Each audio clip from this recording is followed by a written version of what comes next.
Les décideurs de la gestion, bonjour. Vendredi, milieu de journée, un peu après midi et demi cette semaine.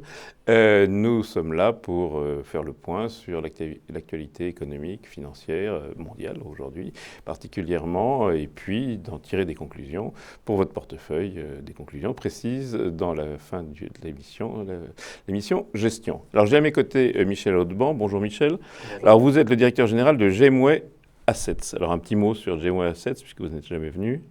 Gemway Assets, c'est une société de gestion qui a été créée en 2012, qui est spécialisée sur les marchés émergents. Nous gérons même un seul fonds, Actions Émergentes, qui s'appelle Gem Equity, qui est un fonds Actions Émergentes global. Nous avons un actionnaire de référence que vous connaissez, je vois qu'il est la financière de l'Échiquier. En fait, nous sommes chez eux. Vous êtes même logé chez eux. Nous sommes logés chez eux, ils font pour nous tout ce qui est risque opérationnel. Et mon associé est Bruno Vanier, qui a un peu plus de 25 ans d'expérience. Et vous avez comme client des fonds eux-mêmes qui investissent chez vous, des particuliers, des institutionnels Alors, pas de particuliers en direct, mais des particuliers via des banques privées, des CGP, des family office, des fonds, en effet, des sociétés de gestion, beaucoup de sociétés de gestion, françaises et étrangères. On a un tiers de nos clients qui sont à l'étranger aujourd'hui. Donc, marché émergent. Nous commençons avec les impressions macro.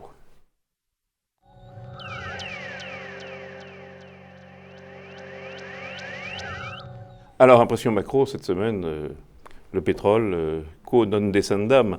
Donc, la réunion de l'OPEP, qui semble pas annoncer de choses vraiment nouvelles, a été le prétexte, ou en tout cas le déclencheur d'une baisse qui est maintenant très forte, puisqu'on perd 35% pratiquement, et depuis le début de l'année, en 6 mois. Et encore 5% là, depuis hier, en effet. Oui, très forte baisse.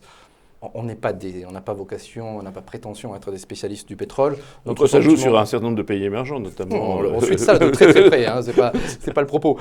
C'est quelle tendance pour le pétrole? On trouve que c'est peut-être pas très cher sur ces niveaux-là quand même. Hein, et que si pour les émergents on se maintenait sur 68 que nous avons ce matin, mettons 65, 75, 80, ce serait une très bonne nouvelle. Alors on a tendance à oublier cela. C'est une bonne nouvelle pour les consommateurs et c'est une mauvaise nouvelle pour certains. La Russie, évidemment, voilà. Bien entendu. Le Venezuela, je ne sais pas. Voilà, bon, si ce n'est que le Venezuela n'est pas un pays émergent au sens... Oui. Quand je disais qu'on investit sur les pays émergents, on investit sur les 22 pays émergents. Hein, donc Venezuela n'est pas dans le scope. On peut aller sur des marchés frontières. Mais donc c'est une bonne nouvelle pour les consommateurs quand même. Alors c'est une très bonne nouvelle pour les consommateurs, mais c'est une très bonne nouvelle pour les sociétés. C'est une bonne nouvelle pour 86% de la capitalisation boursière émergente. Donc pour la quasi-totalité des pays émergents, c'est une bonne nouvelle. Venezuela, d'accord, Colombie. La mauvaise nouvelle, c'est pour la Russie, mais c'est une très bonne nouvelle pour l'Inde, pour la Chine, pour l'Indonésie, qui sont de gros importateurs. Avec un choc ce matin, un nouveau choc sur le rouble, éventuellement même sur les indices russes. Et sur les indices russes qui sont on verra s'ils vont en profiter. Alors deuxième point macro, l'OAT moins de 1%. Un écart de plus de 1% entre les taux européens et les taux américains. Est-ce qu'on va vers une conjoncture de taux bas partout, y compris dans les pays émergents, qui avaient pris un peu une grosse claque au moment où la Réserve fédérale a annoncé qu'elle renonçait aux aspects le plus agressifs de sa politique de soutien? Très grosse claque hein, en 2013, mais ils ont eu une réaction très saine, c'est-à-dire qu'ils ont monté les taux courts dans tous les pays. Hein. Turquie a monté de 3% en une seule nuit. Aujourd'hui, ils ont de grosses marges de manœuvre par rapport à la baisse des taux, que nous n'avons plus en France, oui, plus aux États-Unis. Ça ne va pas être facile avec 1%. Plus grand-chose, quand on regarde l'inflation. Ou avec du négatif même pour les banques centrales. Ça ne va pas être facile de baisser beaucoup. Donc il reste une marge de manœuvre là-dessus. Ça pourra être un levier pour la relance. Si on regarde un petit peu avant d'aller sur les émergents, l'Europe, c'est vrai que l'Europe commence à avoir quelques bonnes nouvelles ces derniers temps. Alors ça ne vient pas des entreprises, mais quand on regarde la baisse de l'euro, la baisse du dollar, la hausse du dollar, la baisse du pétrole et la politique de la BCE, tout ça mis bout à bout commence à faire un début on a une petite amélioration en Europe, alors, et puis une croissance qui s'accroche bien aux États-Unis, ça c'est le moins qu'on puisse dire. Ça aussi c'est bien pour les pays émergents dont certains sont des exportateurs vers les zones riches, c'est-à-dire le Japon, l'Europe et les États-Unis pour aller vite. Bien sûr, hein, n'oublions pas que la crise qu'on a connue sur les émergents en 2013, c'est pas la vilaine Fed américaine qui a fait un tapering et qui voulait faire du mal aux émergents. Là, ça c'était, on va dire que c'est le thermomètre qui a permis de voir qu'il y avait de la fièvre sur les émergents. La fièvre émergente vient du fait que les rentabilités des entreprises émergentes ont chuté, divisé par de 16 à 8-10 en 2009. Pourquoi? Entre autres. Effet volume quand même, oui, effet volume. Alors, effet volume, il y a eu l'effet, en effet, moins d'activité en Europe et aux États-Unis, ça a pesé. Il y a eu un effet matière première, puisque les émergents sont encore très largement matière première. Et puis, il y a eu un effet un petit peu de masse salariale. Ces trois points-là, si on met de côté l'effet matière première sur lequel on est plutôt un petit peu négatif encore nous. Donc les deux autres points, impact de l'Europe, des États-Unis, surtout des États-Unis, et impact salarial, commencent à jouer favorablement. Plus le pétrole. Le dollar, c'est comme des pays qui comptent en dollars. La hausse du dollar, c'est pas un handicap? Ça peut être un handicap pour certains pays, c'est très positif pour d'autres. Globalement, on va dire que c'est à peu près neutre.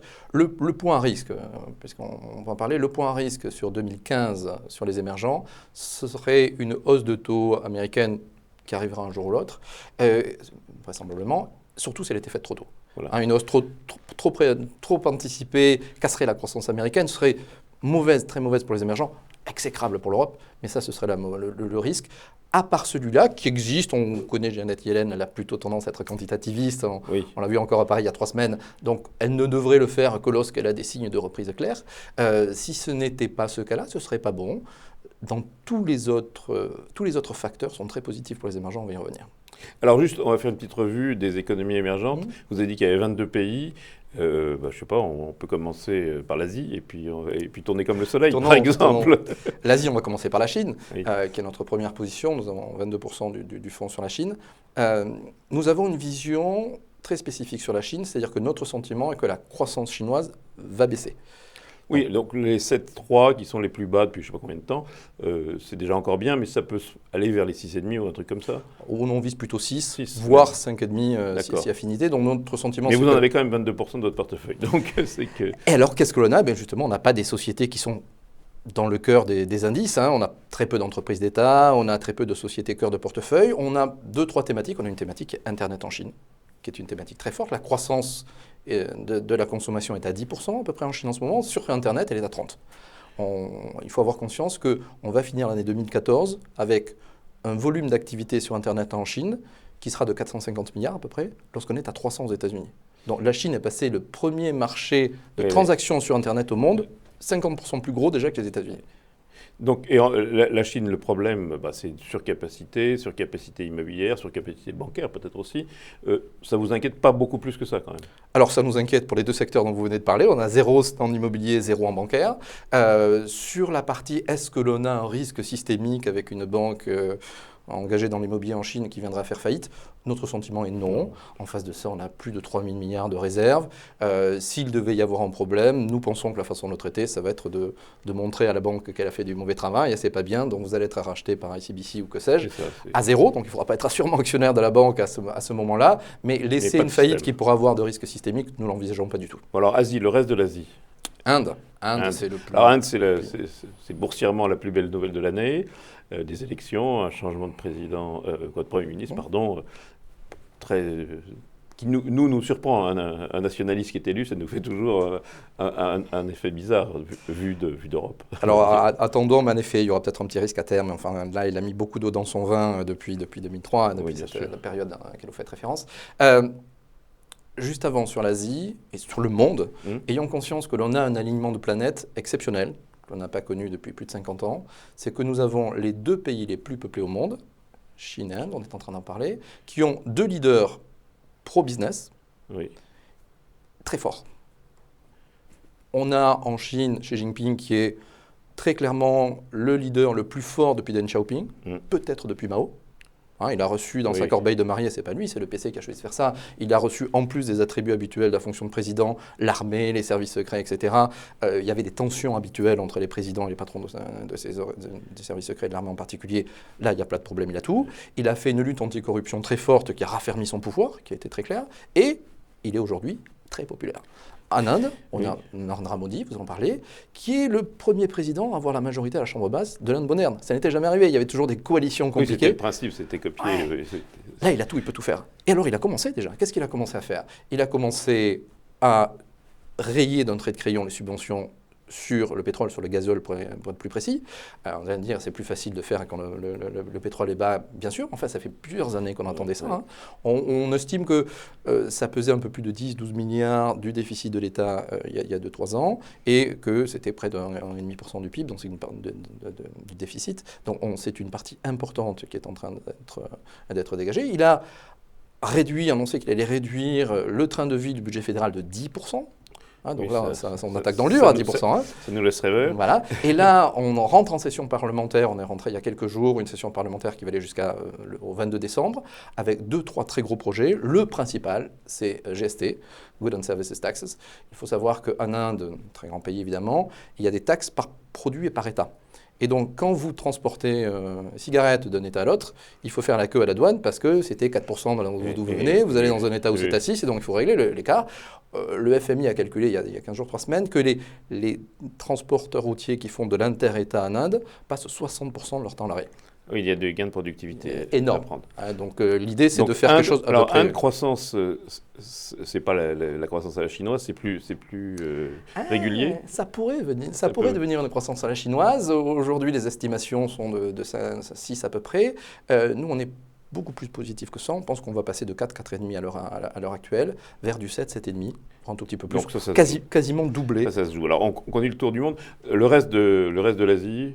Le reste de l'Asie, etc. écoutez, on a des pays, on n'en parle pas beaucoup, mais les Philippines, ça croît gentiment à 6, 6,5% par an.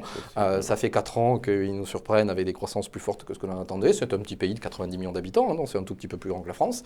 Donc il y a de belles pépites à aller chercher dans le reste de l'Asie. Si on fait le tour du monde, en Amérique latine, on a un pays qui est très intéressant parce que là aussi, il a attaqué ses réformes, c'est le Mexique. La seule chose, on n'est pas surpondéré sur le Mexique parce que les sociétés sont assez chères.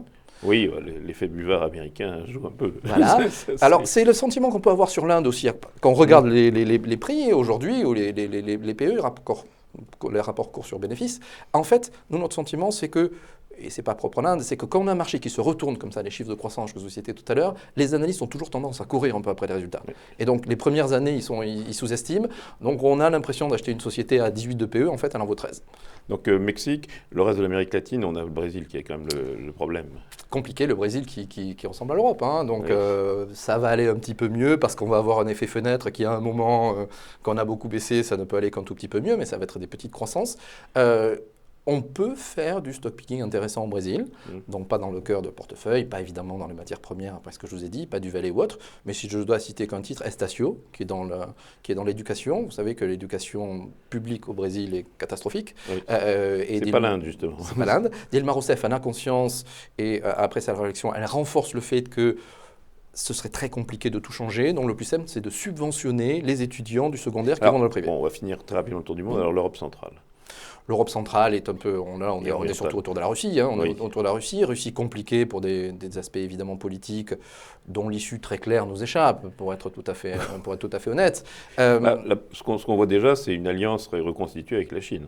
Une alliance reconstituée avec la Chine, mais qui est plus vraiment une alliance d'égal à égal comme il aurait pu y avoir quelques années. Enfin, on voit bien quand même que dans le deal sur le gaz, il y a un vrai vainqueur et puis quelqu'un qui a trouvé un nouveau débouché, mais sûrement dans des conditions un petit peu plus difficiles que ce qu'il aurait pu penser. Donc on voit bien sûr une alliance avec la Chine se dessiner. Notre sentiment, c'est qu'il n'y a pas de raison que ça se durcisse de manière exagérée, mais là encore une fois, Dieu seul sait ce que M. Poutine souhaitera faire. Par contre, ce qu'on voit très clairement sur les sociétés russes, c'est qu'on a des sociétés, je ne parle pas des sociétés de matières premières type Gazprom, on a des très belles sociétés de distribution qui sont à des prix ridiculement bas. Alors, mais même Gazprom est à un prix ridiculement bas. Oui, mais enfin Gazprom, nous on a un petit souci de gouvernance sur Gazprom, et donc quand on a un vrai souci de gouvernance sur une société comme ça, le prix, on ne voit pas ce que ça veut dire. Mais donc la Russie, vous abandonnez pas? On n'abandonne pas. Malgré cette récession quand même. Voilà, on n'abandonne pas. On a 2 titres principalement, 3, mais enfin on a un titre qui est un moteur de recherche, qui est Yandex. Et puis on a s'appelle Yandex. Yandex. Et puis on a une société dans la distribution. On arrive à des sociétés qui sont à des prix vraiment pas chères, qui sont intéressantes. On est à des 13 de PE pour des sociétés qui croissent. Qui croissent. Bien, fortement. On a déjà un peu entamé la Reality Micro, le 2e chapitre de cette émission.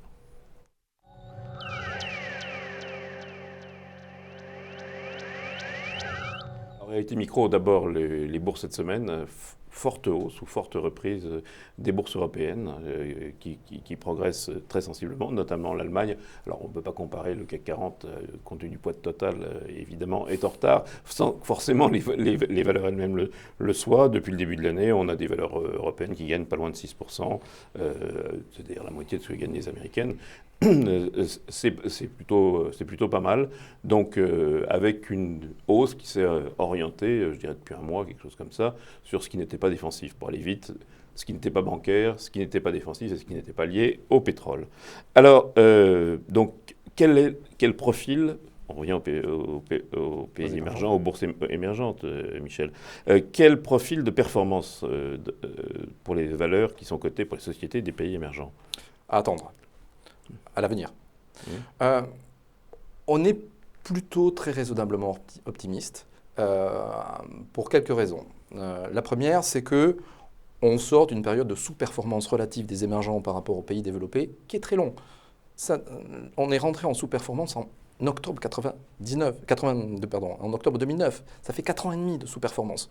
Les émergents ont sous-performé pendant 4 ans et demi. On se rappelle bien de 2013, mais enfin, ça dure depuis beaucoup plus longtemps. On est à un des plus bas relatifs quasiment. Ça s'est un petit peu amélioré depuis avril. Hein. Un fonds comme Jam Equity fait un peu plus de 11% cette année, donc c'est plutôt mieux que ce qu'on peut trouver en Europe, moins bien que ce qu'on trouve aux États-Unis. Mais on sort d'une période de sous-performance forte. On a des valorisations qui sont très basses. Pour être simple, on trouve beaucoup de très belles sociétés de croissance.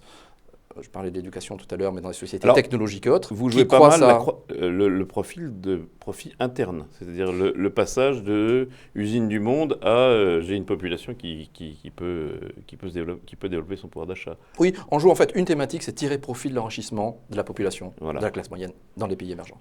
Et donc sur cette thématique-là, on trouve des sociétés qui ont des croissances de bénéfices sur les 2-3 prochaines années de 20, 25, 30%, qui valent moins de 15 de PE. Ça ne nous paraît pas cher du tout, de très belles sociétés, hein, plusieurs milliards de capi. On n'a pas ça en Europe, on n'a pas ça aux États-Unis. On a des résultats de sociétés qui avaient beaucoup baissé, on l'a dit tout à l'heure, à raison de la chute des émergents, qui maintenant ont atteint un point d'inflexion. Et quand on fait du micro, on voit un peu plus de 350 sociétés par an. Hein. Quand on va voir les entreprises sur place, eh bien, elles sont très optimistes pour 2015, dans l'ensemble, pour 2015 et 2016. Les flux qui avaient déserté les marchés émergents sont un petit peu revenus, vous avez vu. Hein, les investisseurs reviennent progressivement. La hausse de Wall Street, on va dire, pour aller vite, fait qu'on a envie d'aller ailleurs. On a envie de prendre des bénéfices ailleurs et c'est un peu plus intéressant, enfin ça paraît un petit peu moins cher les émergents que l'Europe. Tout ça pour dire que... Mais juste un dernier mot, les bilans ont quelle tête d'une manière générale? Ils sont bons. Il faut quand même dire une chose, c'est que les émergents n'ont jamais été aussi divers les uns par rapport aux autres. Donc ça ne veut plus dire grand-chose, les émergents. Mais globalement, on a des sociétés en Inde, en Indonésie, en Chine, même certaines au Brésil qui s'améliorent. Juste un point pour compléter sur la performance, parce que c'est important. On parle de performance, parlons de risque, 1 minute. Le sentiment global chez vos téléspectateurs et auditeurs, c'est sûrement que les marchés émergents sont risqués. Et Dieu sait si 2013 en a remis une couche pour ceux qui s'en étaient pas bien rendus compte. Il faut quand même voir que quand on regarde les émergents, non pas pays par pays, où cette assertion est tout à fait vraie, mais sur l'ensemble des 22 pays, voire un tout petit peu plus, je parlais tout à l'heure, le fonds de Jam Equity, depuis un peu plus de 2 ans, a moins de 11% de volatilité. Pour un fonds qui a vocation à être totalement investi. Sur 5 ans, si on demandait aux auditeurs qu'est-ce qui est le plus risqué, le plus volatile entre le CAC 40 et les émergents, je suis sûr que beaucoup diraient évidemment les émergents, ramenés en euros. Non. Sur 5 ans, on est à 22% sur le CAC 40, on est à 19% sur les émergents. C'est à peu près comparable, voire plutôt très légèrement moins. Bien, je vous bouscule un peu. Nous passons à stratégie et gestion.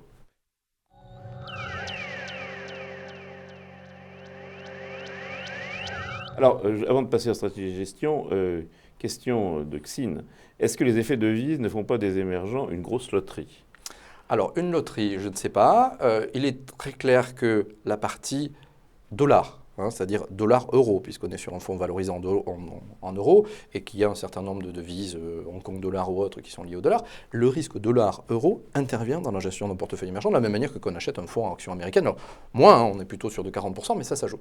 Les devises émergentes en tant que telles, puisque je pense que c'est sa question, oui, et évidemment, il y a un risque de change par rapport à l'euro. Notre sentiment aujourd'hui, c'est que peut-être à part le real brésilien, qui est encore un tout petit peu surévalué, même s'il a un petit peu baissé à nos yeux. La plupart des autres devises, parlons par exemple des roupies indiennes ou indonésiennes et d'un certain nombre d'autres devises, sont plutôt pas chères, voire carrément pas chères. Oui, carrément pas chères. Bon alors, votre univers de gestion, votre process de gestion, c'est quoi? Donc on a dit l'ensemble des pays émergents, y compris des pays frontières, donc y compris le Nigeria, y compris... Oui, alors je demande, juste un mot, on n'a pas parlé d'Afrique. L'Afrique est un pays magnifique. On est plutôt un petit peu sous-pondéré aujourd'hui sur l'Afrique. Pourquoi? Parce qu'on n'aime pas trop les mines et les banques en Afrique du Sud. Donc déjà, c'est la moitié de la côte, plus de la moitié de la côte sud-africaine.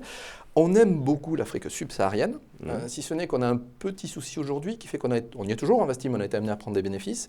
Ces marchés frontières, entre autres en Afrique, ont eu des flux importants l'an dernier n'ont pas connu la correction qu'ont connu les marchés émergents, pour être simple. Donc ils ont eu des hausses de prix. Parce que la croissance est plus forte. Oui, mais on a eu enfin, vous voyez, on peut trouver des marchés émergents pas beaucoup plus fortes que les Philippines, par exemple. Là, beaucoup de pays d'Afrique ont une croissance plus faible que les Philippines. Les Philippines ont corrigé, pas les pays frontières, parce qu'il y a une thématique de dire, voilà, bon, on va aller sur les frontières. On peut comprendre tout à fait cet aspect plus. Si ce n'est que n'ayant pas eu sa correction, c'est un peu comme l'immobilier parisien. On se demande quand c'est que ça va arriver. Et donc, comme en plus c'est très peu liquide. Vous êtes alors, juste votre process de gestion. Donc. Process de gestion. Petit 1, on va avoir des sociétés. Donc, il y a un peu plus de 20 000 sociétés cotées dans le monde émergent. Sur ces 20 000, on ne regarde que les sociétés que l'on va qualifier d'investissables, qui auront au minimum 500 millions de dollars de capi et de chiffre d'affaires et 1 million de dollars de transactions jour. Là, vous tombez déjà à 2 000. Donc, le reste, on estime qu'on aura un risque le jour où on sortira. Sur ces 2 000, on va faire une liste de sélection de 300 titres où on fait en sorte qu'il y en ait une ou deux par secteur, par pays. Et ces sociétés, on va les voir. On voit à peu près, cette année, on va terminer en ayant rencontré 350 sociétés. On va les voir, on fait des descentes de bilan, on va regarder la gouvernance. Si la gouvernance n'est pas bonne, on ne va pas plus loin, d'où mon point sur Gazprom tout à l'heure. Puis derrière, on va regarder l'endettement, une descente de bilan classique, on va chercher les sociétés qui génèrent des free cash flow. Et enfin, on va voir la valorisation. Le problème, c'est la valo. Oui, ça, à la fin, oui, bien sûr. Mais c'est à la fin pour nous, c'est pas au début. C'est-à-dire qu'on va pas dire connaissez les boîtes, donc vous avez une approche comparable à ce qu'on peut avoir quand on étudie les valeurs françaises ou américaines. Exactement. C'est ça que ça veut dire. Et dire. après, à côté de cela, quand on regarde l'alpha, le fonds surperforme d'un peu plus de 8% depuis en 2 ans. Cette surperformance, par rapport à l'indice MSCI, marché émergent, dividende investi, qui est le grand indice de référence de la zone. Par rapport à ce fonds-là, quand on regarde d'où vient cette surperformance, elle vient principalement pour les 2 tiers de la sélection titre, pour un tiers aussi de l'allocation pays. Alors justement, j'y viens. Aujourd'hui, concept sectoriel, concept géographique. Alors, concept géographique, l'allocation pays est surtout là pour dire certains pays, nous estimons qu'il y a des risques géopolitiques, on ne veut pas y être. Donc typiquement, on a parlé de Venezuela tout à l'heure, qui n'est pas vraiment un pays. L'Argentine est un pays émergent, on n'y est pas. Égypte, aujourd'hui, on n'y est pas. Pourtant, il y a de belles sociétés, ce sont de très beaux entrepreneurs, mais on n'y est pas parce qu'on estime qu'ils sont occupés à autre chose aujourd'hui qu'à faire du résultat pour les actionnaires. Après, les deux se mêlent étroitement, sélection et allocation, en sachant que la décision de base vient de la sélection. Cette partie concept géographique n'a pas de sens pour nous, en tout cas en termes de zone. C'est-à-dire qu'on ne va pas regarder ce qu'on fait en Asie par rapport à ce qu'on fait en Amérique latine. Entre le Brésil, le Mexique et le Venezuela, enfin la Colombie, on en est 3-4 très très différents en Amérique latine. Et même chose en Asie. Les Philippines, voilà. c'est pas pareil. Donc c'est vraiment pays par pays. On va dire que le Brésil est plus proche de la Chine que du Mexique, pour être simple, boursièrement parlant. Par contre, des thématiques, oui. Donc on a parlé de la grosse thématique centrale, tirer profit de l'enrichissement de ces populations. On a quelques thématiques qui sont plus marketing, pour être honnête. C'est-à-dire qu'on ne va pas se dire on va investir dans cette thématique. Enfin, ça arrive, mais c'est rare. Par contre, quand on regarde les sociétés dans lesquelles on est, il y a des groupes. Il y a de la techno d'abord. ISOT, Internet of Things, où on voit qu'aujourd'hui, on a de l'Internet partout, sur les t-shirts, dans les chaussures, etc. Brosse à dents. Il y a plusieurs acteurs qui sont très bien positionnés là-dessus. C'est 15% du portefeuille. Des sociétés comme TSMC. On a voulu être très présent sur l'explosion du téléphone mobile en Chine. Mais on s'est rendu compte qu'à part Apple et Samsung, et un petit peu Xiaomi maintenant, Xiaomi quand même, bon, c'est pas coté, mais j'espère que ça va être coté bientôt. Xiaomi qui a fait son premier mobile en 2011, son premier smartphone, qui est déjà 4e mondial. Oui, c'est vrai que c'est un pays où ça chinois. Bon, lui gagne un petit peu d'argent, tous les autres perdent de l'argent. Enfin, agrégés, ils perdent tous de l'argent. Donc on est descendu un cran en dessous, on est allé chez les composants, et là on trouve des gens qui ont des marges de 30-40%, qui font de très très très belles performances. L'Argan, c'est le spécialiste, par exemple, de vos caméras, des smartphones sur les Apple, qui est taïwanais. Qui est taïwanais. AAC, TSMC, leader de la fonderie. Donc 15% sur cette partie Internet, technologie, 10% sur la partie Internet. Oui, ça, donc on a parlé tout à l'heure un petit peu de l'explosion d'Internet. Il y a des sociétés comme Tencent, qui est en train de s'allier avec HBO, qui va distribuer Game of Thrones, toutes les revues télévisées, tous ces shows télévisés en Chine. Des sociétés comme Tencent, une société comme VIP Shop, qui est le leader de la vente privée en Chine, sur Internet, qui est vente privée chinois. On en dira peut-être un mot tout à l'heure. On est très présent sur cet ensemble de monde Internet. Il faut avoir conscience que le service en Chine, la delivery, la livraison est exceptionnelle. Donc, ils sont passés directement sur Internet. Et ça va continuer donc, 30% par an. Alors, donc là, le reste des concepts Assurance financière, assurance vie. Donc toujours hausse du niveau de vie. Voilà, des mais si ce n'est que populations. là, ils ont une... Ils viennent un peu plus comme nous à tout moment. Voilà, Ils ne sont pas équipés. c'est ça le concept. En assurance vie, ils ne sont pas équipés. Financière, globalement, vous avez compris, on n'est pas fanat des financières de manière générale. Oui. On a zéro financière en Chine. Par contre, dans un cas particulier, qu'on a une accélération de la croissance et un très faible équipement de crédit conso, crédit immobilier, on regarde. Oui, il y a des marges. Voilà, donc BPI, Bank of Philippine Island ou HDFC en Inde sont des sociétés que l'on Ok. connaît. Alors, juste un tout petit mot. Qu'est-ce que vous conseilleriez à un particulier comme de mettre en pourcentage de son portefeuille sur ce concept des marchés émergents? Sur les émergents, il y a globalement le monde a 20 ans de retard. C'est-à-dire qu'il y a 20 ans, les émergents, c'était 5% du PIB mondial et pas dans les portefeuilles. Aujourd'hui, c'est 40% du PIB mondial en dollars et c'est 4-5% dans les portefeuilles. Demain, ce sera encore plus. Quand on regarde les allocations, donc je dis 4,5% en moyenne, des acteurs comme F2R, par exemple, le Fonds de réserve des retraites, qui a un horizon très long, eux, ils ont un tiers. Donc c'est un tiers Europe, un tiers monde développé hors émergent, un tiers émergent, un tiers de leurs actifs que dans des fonds globaux d'ailleurs. Entre les deux, pour un particulier, qui a une vision moyen terme, je pense que 10 à 15% est une bonne fourchette. Nous allons appliquer ça avec les conseils.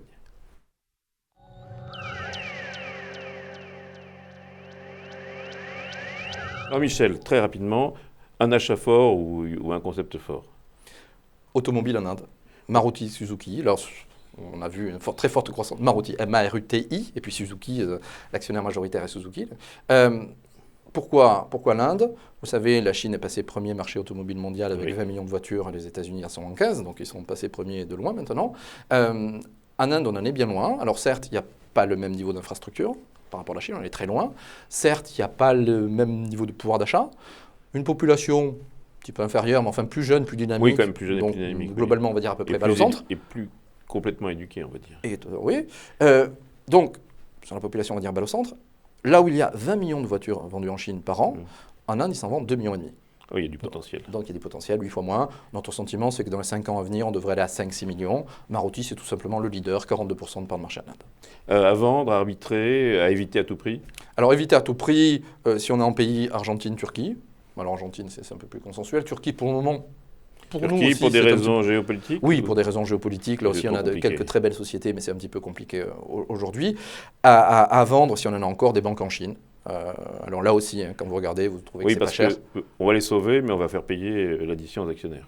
Voilà, pour celles qui seront le plus en mauvais état. Pour les autres, il va falloir se recapitaliser. Oui. On a aujourd'hui officiellement 1% de bad loans, de mauvais crédits en Chine. On n'y croit pas du tout. Oui, personne c'est plutôt 6-7%. Ça sera peut-être encore un peu plus s'il y a des problèmes dans l'immobilier. Donc il va falloir trouver des capitaux. Vous savez qu'en plus, elles ne peuvent pas se recapitaliser quand elles sont en dessous de leur prix de book value. Bref, c'est un peu compliqué. Donc, vendre la Chine. Un joker. Un joker, VIP Shop. On a parlé un petit peu tout à l'heure. VIP Shop. Donc VIP, et Shop comme boutique. C'est le leader de vente privée, je veux dire, c'est le leader des ventes flash en Chine. C'est l'équivalent de vente privée chinois. C'est amusant, ça, je ne sais pas pourquoi Vente Privée France n'est pas allé là-bas. Il a choisi les États-Unis, mais sur le papier, c'est beaucoup mieux. Bon, je ne parle pas de la population. Oui, parce que comme vous dites, on est passé directement à ça. C'est-à-dire qu'on n'a pas commencé par ouvrir des magasins, puis après. Oui, mais il faut avoir conscience de deux choses. C'est que, je parlais des services tout à l'heure, une société comme JD.com s'engage à vous livrer toute commande passée avant 11h, avant 16h, dans 70 villes chinoises. Oui, dans 70 villes. On n'a pas ça à Paris. Et chaque ville fait 10 millions d'habitants. Voilà. Et à côté de ça, dans les petites villes, vous avez presque... Enfin, les petites villes, à la taille chinoise, 500 millions, 1 million d'habitants, vous n'avez quasiment pas de commerce un peu haut de gamme. Je ne parle pas d'Hermès, vous avez un commerce moyen de gamme, pas plus. Donc, la seule solution, c'est Internet. Donc, c'est cher, ce truc-là? Alors, c'est cher. Ça a fait 1000% ces 3 dernières années. Donc, c'est quand même la plus belle performance de toutes les sociétés à plus de 1 milliard de capi. Non, c'est pas très cher. À côté, en chiffre d'affaires, on va terminer sûrement un peu plus de 3 milliards de dollars cette année, 3,6 milliards de dollars. On prévoit 6,6 en 2015, 9,9 en 2016. Donc, vous voyez, on a une croissance très rapide. Donc, si on regarde sur 2014, oui, on a l'impression d'acheter ça à 28 de PE, c'est pas donné, même si c'est quand même plutôt un petit peu moins cher que les concurrents anglo-saxons ou européens. Compte tenu de la croissance, non. Ramener la croissance, c'est carrément cadeau. Cadeau, ça sera le mot de la fin. Merci Michel. Rendez-vous la semaine prochaine, même heure, même endroit.